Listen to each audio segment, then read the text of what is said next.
The smell of sawdust and fresh paint would forever be the scent of my father's dreams. It clung to our clothes, our hair, the upholstery of our second-hand station wagon. It was in the fibers of my childhood.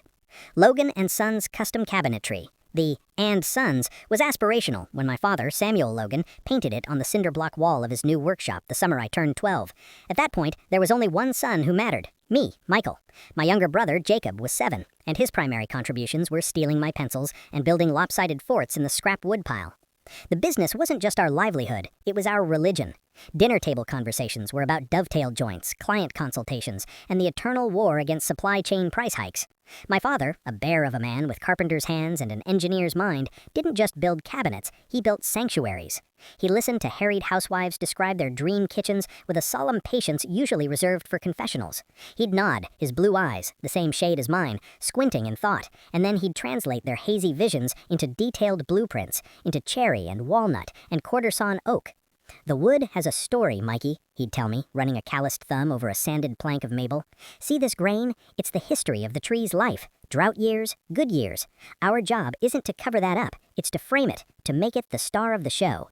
I worshipped him, and I understood, even at 12, that I was being groomed. Not forced, but gently, irresistibly steered. While my friends got bikes for their birthdays, I got a Japanese pole saw and a book on joinery. It wasn't a burden, it was an anointing.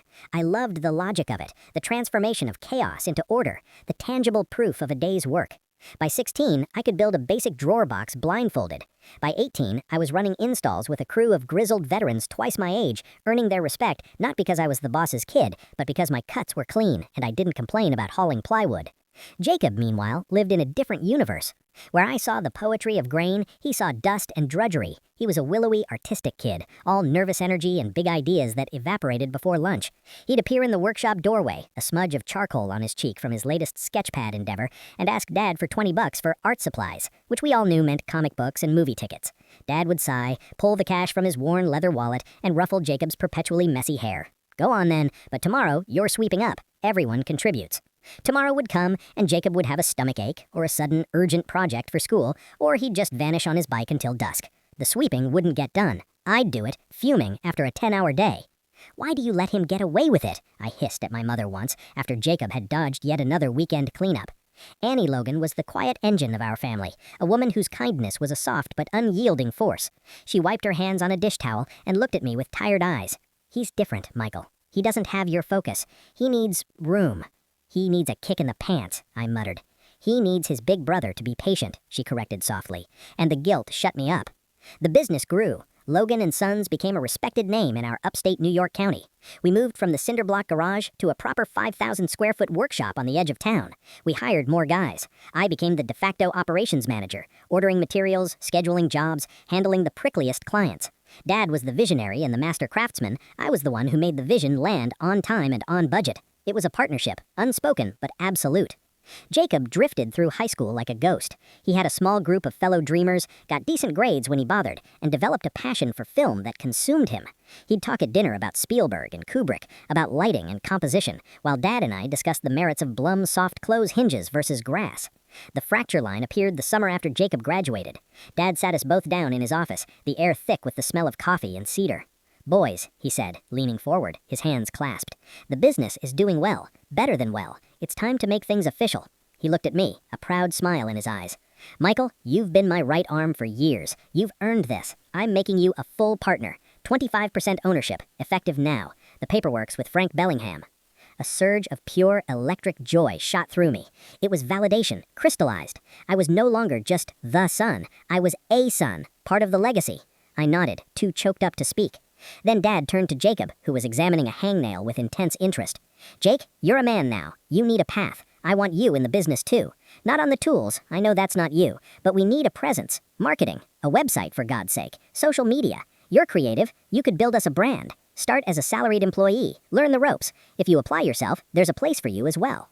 It was a generous offer, more than generous. It was a life raft thrown to a kid who was treading water in the middle of the ocean. Jacob looked up, his expression a mix of horror and disdain. "Marketing, Dad? I don't want to sell cabinets. I want to make movies. I'm applying to film school. NYU, USC. The air left the room. Dad's face fell, the proud smile dissolving into confusion and hurt. "Film school? Jake? That's a hobby. This is a real business, a future." Your future, Jacob shot back, a flash of the temper he usually kept hidden. His future. He jerked a thumb at me. Not mine. I'm not spending my life in a sawdust factory talking about crown molding. The word factory was a deliberate slap. Dad flinched. I saw red. This factory pays for this house, for your clothes, your bike, your damn film camera, I snarled. Michael, Dad warned, but the damage was done. Jacob stood up, his chair scraping loudly. Fine, you two have your little woodshop empire. I'll find my own way. He left for NYU that fall on a patchwork of scholarships, student loans, and money Dad gave him despite the tension. The "and sons" on the wall felt suddenly lopsided. It was just me and Dad now, and we buried ourselves in the work. The business became my entire world. I dated sporadically, but every relationship hit the same wall. You love those cabinets more than you love me. It wasn't true, but it was close. The business was family. It was identity. Jacob's college years were a distant drama. He'd call Mom full of manic excitement about a project, then radio silence for months when things fell apart. He came home for Christmas smelling of cheap beer and cigarettes, talking about aesthetics and narrative tension, thinner each time. He and Dad would have the same stilted, circling conversations. How's school, son? It's transformative, Dad. We're deconstructing the bourgeois hegemony of the three-act structure. Right. Well, the Henderson job uses a modified frameless construction that's transformative, too. They were speaking different languages. I graduated from the local community college with a business degree, my real education happening daily on the shop floor. When I was 26, Dad had a mild heart attack. It was a thunderclap on a clear day. He was only 58. He came home from the hospital quieter, slower. The doctor's orders were clear, less stress. The unspoken truth settled on my shoulders. The business was now mine to run. Officially, he was still the president. In reality, every major decision crossed my desk.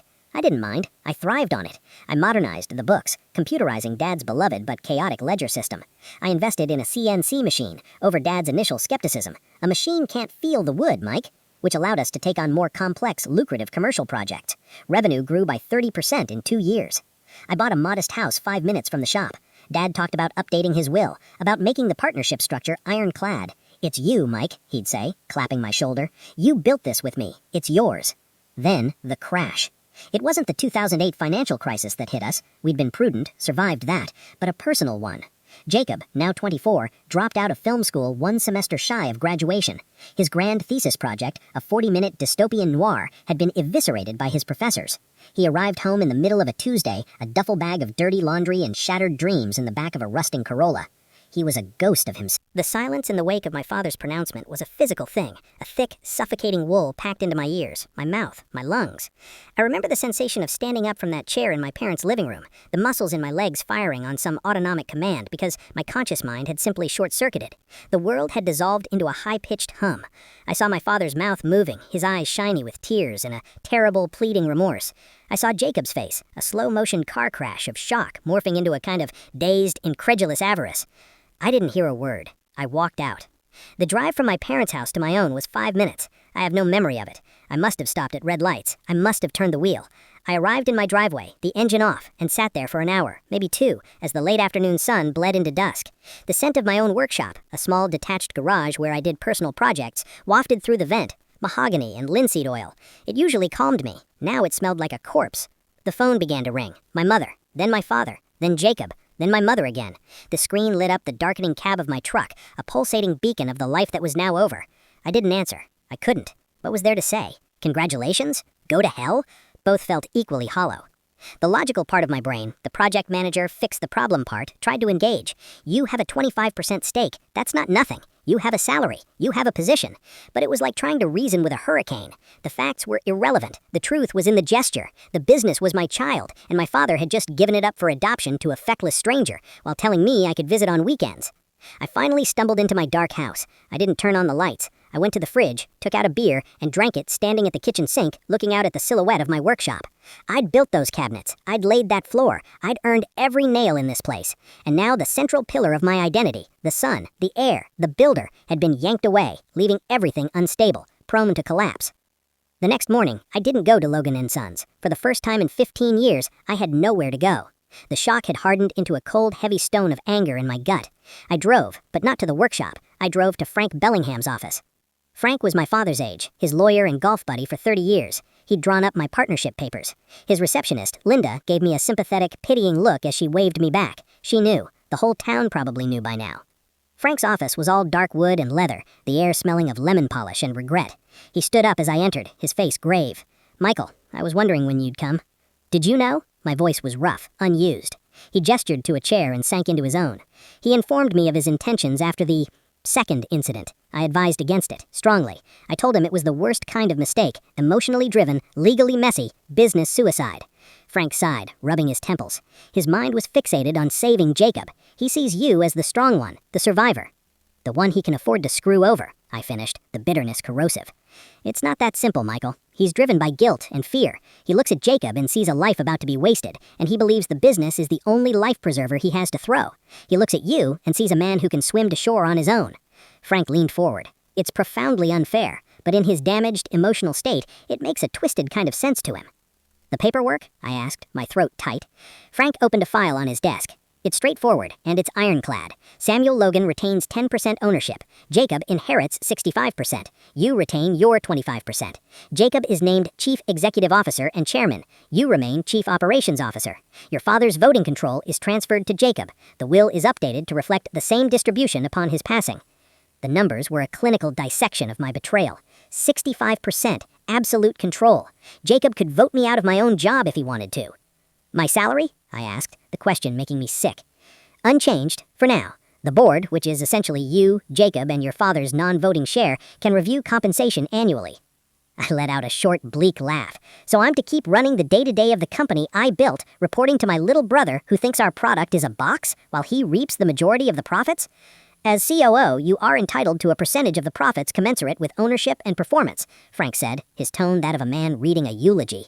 "But yes, in essence, your father's hope, I believe, is that you will help Jacob, that you will teach him." The stone of anger in my gut burned white-hot. Teach him, after he's been handed the crown for failing at everything else?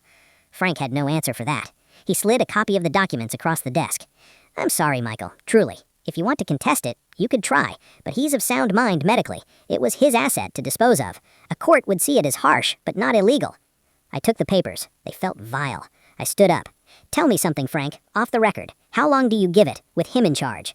The old lawyer didn't meet my eye. He stared at the portrait of his own family on the wall.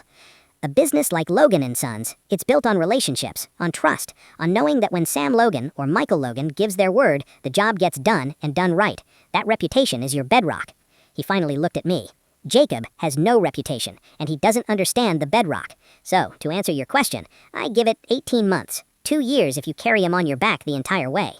I left his office with the documents in a cheap manila folder that felt like my own death certificate. The following Monday, I went back to work. I had no other choice. The business was my bloodline, even now, poisoned as it was. Walking into the workshop was surreal. The familiar roar of the table saw, the smell of cut oak, the sawdust motes dancing in the morning sunbeam through the high windows. It was all the same, but it was now a museum of a life I no longer lived. The crew knew. Jose avoided my gaze. Old Carl gave me a grim, sympathetic nod before turning back to his planer. The silence was louder than the machinery. Jacob's Corolla was in Dad's reserved spot. He was already in the office, my office, when I walked in. He was sitting behind the big oak desk, the one Dad had built from a reclaimed barn beam, swiveling nervously in the chair. He'd bought a new shirt. It was too stiff. He looked like a kid playing dress-up. "Mike," he said, starting to rise, then thinking better of it. "Jacob." I placed my lunchbox on the filing cabinet and stood before the desk, waiting. The power dynamic was absurd, humiliating. "Look, about all this," he began, gesturing vaguely. "Don't," I cut him off, my voice flat. "Just don't. You got what you wanted. The keys to the kingdom you couldn't be bothered to build. Let's skip the therapy session." He flinched, and a flash of the old defiance sparked in his eyes. "You think you're so much better than me? You think because you like playing with wood you're some kind of genius? This place is a relic. It's dusty and loud, and it smells. Dad was stuck in the past, and you're his loyal little dinosaur. This relic pays your bills, or it will until you run it into the ground, which you will, because you don't respect it. You don't understand the first thing about it." "Then teach me," he yelled, the frustration erupting. "That's what you're here for, right? That's what Dad wants. So stop feeling sorry for yourself and do your damn job." We glared at each other across the expanse of the old barnwood desk. He was right in the most infuriating way possible. My choices were to walk away completely, abandoning my 25% stake, my life's work, to his certain destruction, or to stay and try to mitigate the disaster, to be the designated adult in the room while the child played CEO. Fine, I said, the word tasting of ash. Lesson 1. We have a business to run. The Hendrickson kitchen install starts today. It's an $85,000 job. The client is a neurosurgeon with 0 patients. You will put on a hard hat. You will go to the site with Jose and the crew, and you will watch. You will not touch anything. You will not speak to the client unless spoken to. You will learn what this company actually does. For a week, Jacob shadowed me. He followed me to supplier meetings, where he bored the lumberyard rep with questions about brand synergy. He sat in on client consultations, offering unsolicited opinions on flow and negative space that left homeowners confused. On the shop floor, he was a hazard, jumping at every loud noise, his mind clearly elsewhere. The silence in the workshop that first day was different than before. Before, it had been the tense, loaded silence of a wake, of men waiting for the coffin lid to slam. Now, it was the silence of a tomb. The great cavernous space smelled of fear, of sweat, of the ozone from idle machinery. The air itself felt used up, defeated. Jacob stood where I'd left him, in the center aisle, the echo of the slamming door still ringing in his ears. He looked at the empty workbenches, the saws, the sanders, the planers. They weren't just quiet, they were accusing. Their stillness screamed a single devastating truth. You are not your father. You are not your brother. You are alone. The practical panic hit first, the Hendrickson install, the kitchen for the neurosurgeon with 0 patients. It was half-finished, a symphony of raw ends and scribe lines awaiting their final perfect notes. Jose had been leading that job, Jose with his encyclopedic knowledge of tolerances and his 6th sense for a client's unspoken anxieties. Jose was gone. Jacob's phone buzzed in his pocket. It was a text from Ben, the youngest of the crew who'd left. Keys to the shop van are on the bench, fuel card in the glove box. Good luck. Good luck. It sounded like a curse. He spent the first hour pacing, trying to remember the names of the temporary labor agencies in town. He called one. Yeah, I need cabinet installers, skilled, today. The woman on the other end laughed, not unkindly. Honey, skilled guys don't sit by the phone waiting for a day call. I can send you a couple guys who can carry stuff and not break it, maybe, for $25 an hour. He hired them. 2 hours later, a battered pickup truck pulled in, and 2 men in stained jeans and hoodies got out. Dwayne and Tony. They looked like they'd been on the losing end of a bar fight with a 2x4. So you guys know cabinetry? Jacob asked, trying to project authority. Dwayne, the larger of the two, spat a stream of tobacco juice onto the pristine concrete floor. We know how to follow directions. You point, we pound. It was a start. Jacob loaded them into the shop van with the half-finished Hendrickson cabinets, a pile of tools he didn't know how to use, and a knot of dread in his stomach. He drove to the Hendrickson house, a modern glass and steel monstrosity on the lake. Dr. Amanda Hendrickson was not pleased. She stood in her demolition site kitchen, arms crossed, her gaze like an MRI scan. You're not Jose, she stated. Jose is unavailable. I'm Jacob Logan, the CEO. I'll be overseeing this personally. She raised an eyebrow, taking in his stiff shirt, his clean jeans, his palpable lack of sawdust. Where's Michael? Also unavailable. We're restructuring. The word felt like a lie even as he said it. The install was a 7-hour masterclass in incompetence. Without Jose's meticulous dry fit process, the cabinets didn't align. Dwayne, trying to be helpful, over-tightened a screw and split a delicate shaker-style rail. Tony, wrestling with the laser level, managed to set the upper cabinets a full 1/4 inch out of level, a mistake so glaring it was visible from the naked eye from across the room. Dr. Amanda Hendrickson watched, her silence growing more volcanic by the hour. When Tony dropped a cabinet door, chipping the factory-finished edge on her new Italian tile, she finally erupted. Stop. Just stop. Her voice was glacier cold. Get out. Get this garbage out of my house. I am not paying 1 cent for this butcher job. I will be speaking with my lawyer and with Michael Logan. Get out. They packed up the mangled cabinets, a tableau of shame and splintered wood. Jacob wrote a check from the company account for the damaged tile on the spot, just to make her stop looking at him with that disgusted pity. It was $2,800. Back at the shop, Dwayne and Tony demanded cash for the day. Jacob paid them from the petty cash box, which he then had to remember to replenish. They left laughing about something on Dwayne's phone. Jacob sat in his expensive chair in his redesigned office, the kidney-shaped desk feeling absurd and alien. He stared at the spreadsheet open on his laptop. The Hendrickson job was now a total loss. Materials, labor, the damage payout, over $40,000 evaporated in a single afternoon. And that was just the start. The next morning, the emails began. The Gable job was officially canceled, with a sternly worded letter from Arthur Gable's lawyer, alleging breach of contract and bait-and-switch tactics regarding materials. A retainer of $60,000 was to be returned immediately. 3 other clients, having heard whispers from the Hendricksons or from Gable, called to pause their projects. Until things settle over there, they said, their voices dripping with faux concern. The phone call from the bank came at 10 a.m. Sandra in commercial lending, her voice no longer the friendly golf buddy tone she used with my father. Jacob, we're seeing some unusual activity on your operating line. A large cash withdrawal, several material payments to new vendors in Ohio, and the Hendrickson draw didn't go through as scheduled. Is everything okay? Everything's fine, Sandra. Just some restructuring pains. Cash flow is tight this month with the transition. I need you to come in, Jacob. Let's review the covenants on your loan. This Friday at 9. He hung up, cold sweat beading on his neck. Covenants, debt-to-equity ratios, things he'd skimmed in a business textbook once, things Michael had always handled. He did the only thing he could think to do. He called our father. Dad, I need some advice. My father's voice was weak, but alert. What's going on, son? Jacob spun a tale of minor setbacks, of entrenched employees resistant to change sabotaging him, of unlucky breaks. He didn't mention Dwayne and Tony. He didn't mention the split rail or the out-of-level cabinets. The bank is nervous, he finished. I need to show them strength, new business. Maybe you could call a few of your old contacts, the Andersons, the people at the country club, just to reassure them. There was a long pause on the line. When my father spoke, his voice was heavy with a sadness so profound it was almost tactile. Jacob, I can't. My word, it was my bond. If I call them now after what happened with Arthur Gable, they'll ask me questions I can't answer. They'll ask me why Michael isn't there. I put you in that chair, son. I have to let you sit in it. It was the first real hard boundary our father had ever drawn with him. He heard the finality in it. The well of paternal rescue had run dry. Right, Jacob mumbled. Okay, I'll figure it out. He spent the rest of the week in a frenzy of activity, but it was the wrong kind.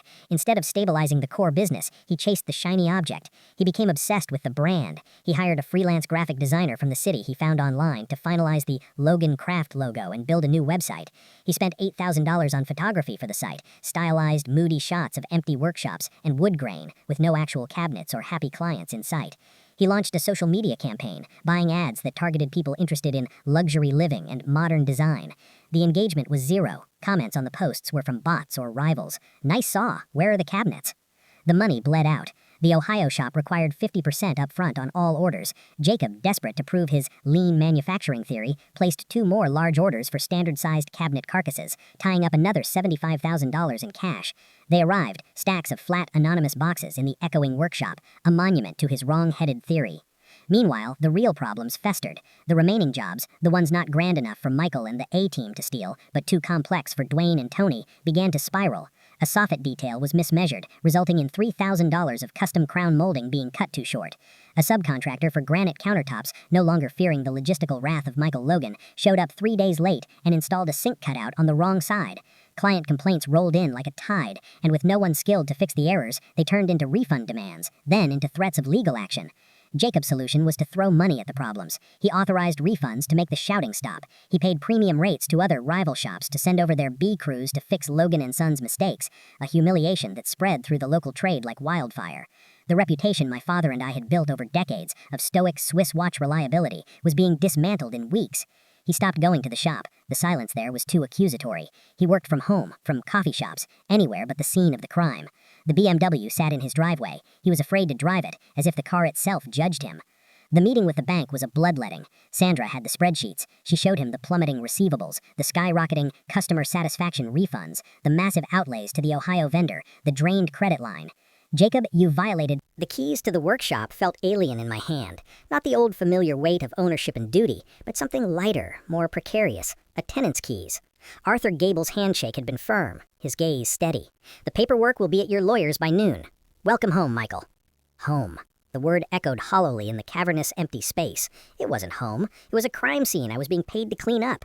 The auction had stripped it bare of its soul. The great panel saw was gone, leaving a ghostly outline of cleaner concrete on the floor. The workbenches, scarred with decades of honest labor, were gone. Even the lingering smell was wrong. The comforting perfume of cut cedar and tung oil had been replaced by the sterile, metallic scent of neglect and industrial cleaner. The only sound was the mournful hum of the overhead fluorescents and the distant, mocking rush of traffic from the highway.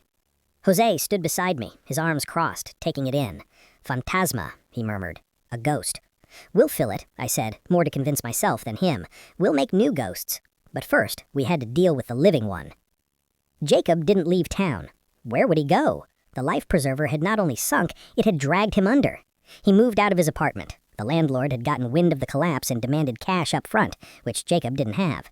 He showed up on our parents' doorstep with 2 suitcases and the hollow eyes of a refugee. Mom, of course, let him in. Dad, sequestered in his bedroom, said nothing. My new venture, Logan Woodworks, operated in a state of paradoxical tension. We were busy, overwhelmingly so. Arthur Gable's library was a masterpiece, a walking advertisement that had every wealthy friend of his calling us. The story of the fall and the phoenix-like resurrection, carefully curated by Gable in Country Club Whispers, had made us the underdog darlings of the local elite. We were booked solid for 9 months.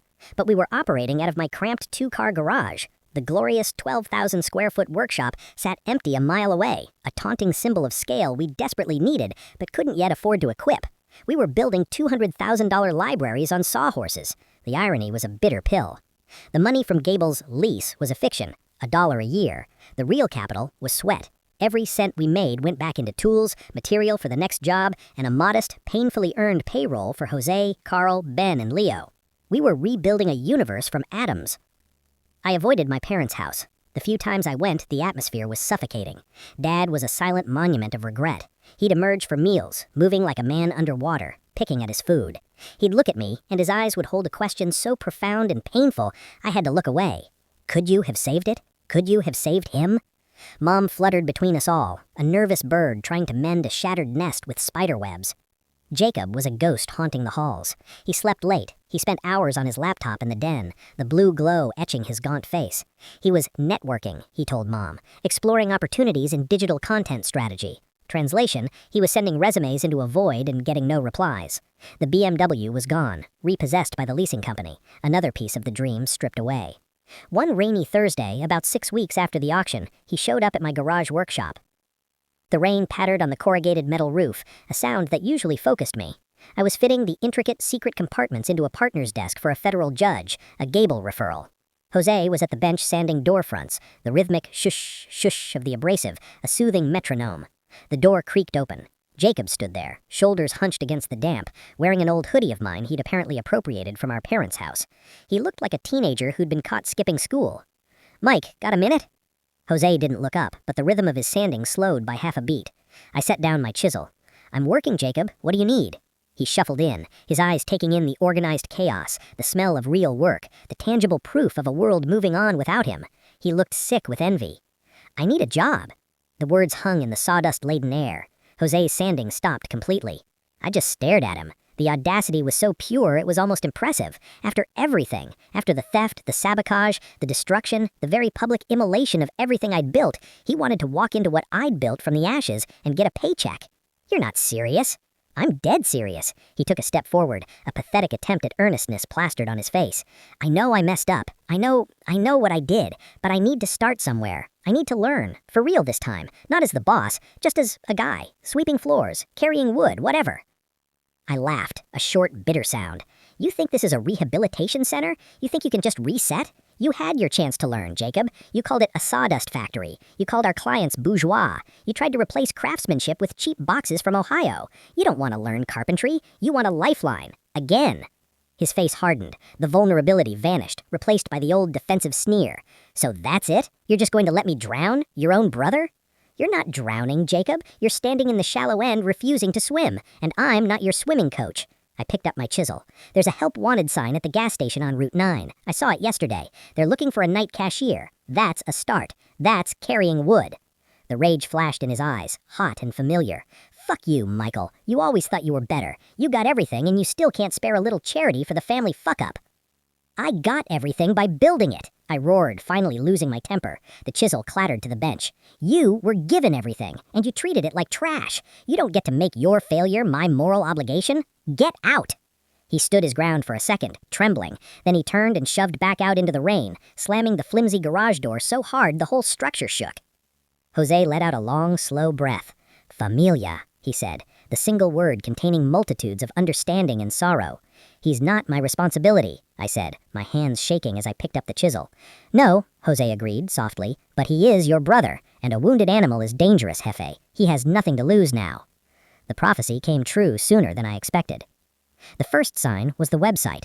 Our new Logan Woodwork site, a clean, professional thing I'd paid a local designer to create, was hacked. Overnight, the gallery of our beautiful work was replaced by a single repeated image, a crude photoshopped picture of me with dollar signs for eyes, standing on a pile of broken cabinets labeled Dad's Legacy.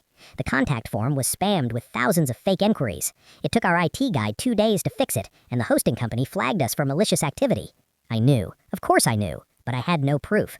Then came the supplier problems. I got a call from our lumber yard, a relationship dating back to my father. Mike, hey, we got a weird call. Guy claiming to be from your procurement department, saying you were switching to a cheaper supplier for the Walters job. Wanted us to cancel the order for the chloro walnut. Just checking in. Everything okay? My blood ran cold. The Walters library was our next big project, and the chloro walnut was a $15,000 special order. No, Bill, that wasn't us. The order stands. Did you get a name? Just a first name. Jake. I thanked him, hung up, and leaned against the wall of the garage. It was petty, it was juvenile, but it was corrosive.